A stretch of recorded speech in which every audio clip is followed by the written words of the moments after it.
ò ní ṣe kíni, mi ò ní gbà. Vicky, they are my children too, and you cannot stop me from seeing them.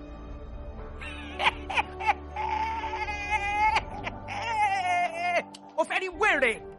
Fọlá, wàá rí. Tí n bá bọ́ wig máa kọ́kọ́ ṣépè fún ẹ. Tí n bá bọ́ wig mi máa kọ́kọ́ ṣépè fún ẹ. Ṣọ́ ara ẹ. Good day, everyone, and welcome back to this YouTube channel. This is the J Sweet Lover, and I am Lover. And on this video, we'll be discussing Biodun Stephen's Sistà, which actually went to Prime Video. You know, this film has been one film that we've been seeing this picture, like this poster picture of it, for a very long time, but we were not really getting to see the film until we got to see it like recently, and it's actually worth this weight and the rest because it's actually a very interesting one. And you know, Biodun Stephen had been one film producer and director that have been doing so well, like when it comes to female producers in the Nollywood space. Like, she has been doing so well with so much film. And before now, she had done Breaded Life, introducing the Kujos, Strangers, White Life, A Simple Lie, Wildflower, I mean, A Simple Lie, and like among others. No, so like when you talk about Biodun Stephen, our films are always quite interesting, good, they are exceptional. So for this Sistà, I feel like no, it will be a good watch.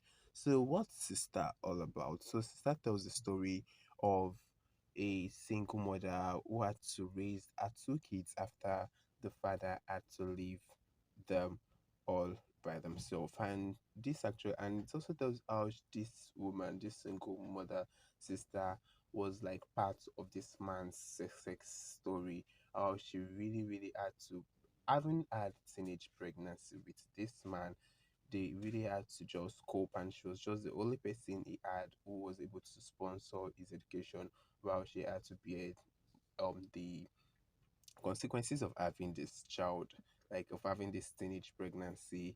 By it actually affected the fact that she could not really get to be educated, get to have education and the rest. Why she sacrificed all of this for this man, he had to leave her, only for her to come across this man later in the future, and he wants to be in the picture. Wanting to be in the picture, wanting to be the father to these kids was something that was so halting for Sistà, because it's so bad to just see him come, just resurrect all of a sudden, and he wants to really just replace, and everything she had been doing, all the effort she had been doing, now seem like it's not enough, because he's just here, and these kids are like, they are just there, they want to hang out with him, they so much appreciate everything he had come with, which she feels. And for me, I think those things were not enough, because Sistà's sacrifice, like everything she had been doing, seemed to be something that the value, I don't know, it's so much, even though they are not like economically, like the economic value on this thing are not as much as those or the ones they were getting from their father, but it cannot be, like, it's incomparable to an extent, because she had to do all of this regardless. She did this without trying to jeopardize them, because if she had just been like their father, they wouldn't have been there, they would have not been where they were. I don't know if I'm really making sense, but you guys understand, like, you guys understand what I mean. So that was that. The story is an actually interesting one, and it's a very emotional one, because upon watching, I felt like the last time I felt this kind of emotion watching a film was when I saw Gone in 2022, and I think Gone is like a 2020 film, and it's a very nice story again that tells there's something similar, but the consequences of these kids not having their father around were different from this. So it's an actually interesting one again. I'm saying this for like, I don't know how much I've said that it's an interesting one. So let us talk about the actors and the performances. And for that scene where Sistà was like my shake with me and the rest, I really felt like, wow, Kehinde Bankole is an exceptional actress who does so well with her acting, and the way she really puts in life, did this, you will really like kind of doubt if it's the Kehinde Bankole we've always seen in our films. She was so good with her acting, and you know before seeing this film, there was the hype of Kehinde Bankole, and getting to so getting to watch the film, I felt like yes, this hype is not for waste. Like this hype is something that's really, really worth it because she did so well with her role in this film. Then we have Kehinde Bankole, we have Deyemi Okanlawon who played Fola, and for DME, I feel like he had always done something like this. This is not something bad. Like DME is an exceptional actor. DME is a good actor, and he did well too. Yeah. Then we have Bisola Aiyeola who played Tiwatope, and for Bisola Aiyeola, I really did like that character. Like it's so different from the regular story where probably this wife to this man will be insecure, will not really want him to get to meet these people, and probably she would have been the one jeopardizing everything. But it's so unconventional to now see that yes, it's this woman that is really even supporting, and she's just ready for him to make right by his children. So that was one thing. Then for Bisola, how well did she like put out this character? How well did she act as Tiwatope?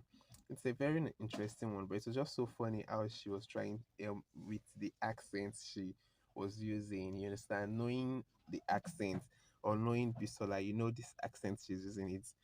Just a very it's not a funny one. She was trying to really play the role of someone who is just back from, I guess, England or like Europe, and you know, it's quite different from the regular Bisola Aiyeola, and it's really making sense. Then we have Tokbe Olowoniyan, who played Auntie J, that's Jemima.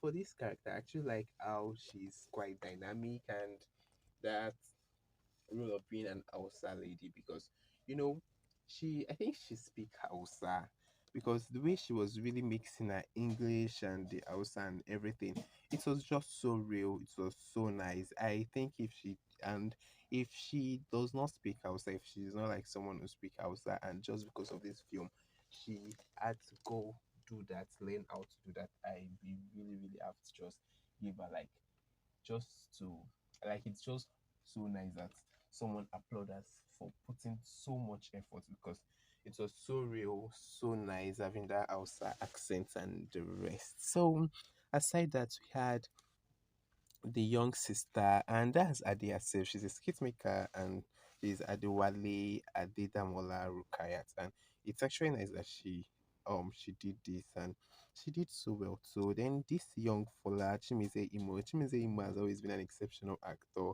I've seen a lot of films that had Chimize Imo, and no, Chimize Imo is a good actor, and he was also one of the nominated um men. It was like one of the nominated actors for Best Actor in a Drama in the last AMVCA. So Chimize Imo, he's good at what he does. Then the young Fola, that's Adeoluwa Akintoba. Yes, not young, that's like the junior, that's the child. So the guy who really played that character is also a very good actor. I've seen a film. Okay, I've seen him in a couple of films before, Leaked, and this other film, Leaked is on Showmax, and this other film on YouTube, Underneath TV is called. So all in all, if I'll be rating Sister over 10, I think I'll rate the film 7.5. Nice story. The use of flashback was amazing. I think it's just so nice. Yes, that is all I'll be saying for Sister.